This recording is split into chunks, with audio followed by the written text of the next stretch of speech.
The old moon in the new moon's arms. Greetings, fellow stargazers. I'm James Albury, director of the Kika Silva Pla Planetarium in Gainesville, Florida. And I'm Dean Regas, outreach astronomer from the Cincinnati Observatory. Now that fall is firmly upon us, we have some really neat opportunities to watch the moon and planets wander across the sky each night after sunset. Plus, we have a ghostly phenomenon with the moon to show you in the early evening, and for you early morning stargazers, we have another neat triangular arrangement of planets just before sunrise. Let's show you. Alrighty, we have our skies set up for just after sunset facing west. In the early part of this week, you'll see a waxing crescent moon. If your sky is dark enough, you may see a phenomenon that is often referred to as the old moon in the new moon's arms. If you look at the dark portion of the moon, you'll barely make out the pattern of the man in the moon hiding in the darkness. And you can spot this every month within a few days after new moon. That's right, James. What you're seeing is called Earthshine. This happens when sunlight from the Earth illuminates the nighttime side of the moon. Typically, this results in the moon's nighttime side being bathed in soft, faint light. Now, if that weren't exciting enough, did you know that the boundary between the daytime and the nighttime side of the moon actually has a name? Yes, indeed. Astronomers call it the Terminator. But wait, there's more.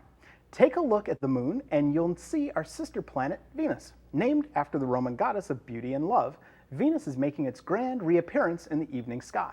When Venus is visible just after sunset, we early evening stargazers like to call Venus the evening star. And when Venus is visible just before sunrise, we early morning stargazers refer to Venus as the morning star.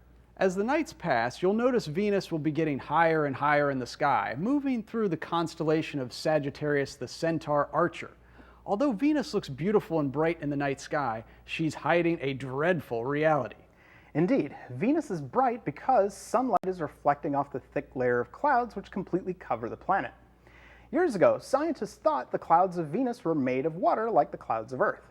The first space probes to fly into the clouds, however, discovered that they were made of something much different. Yeah, sulfuric acid. And since sulfuric acid eats metal, the first space probes to enter Venus's atmosphere didn't last long. Wow.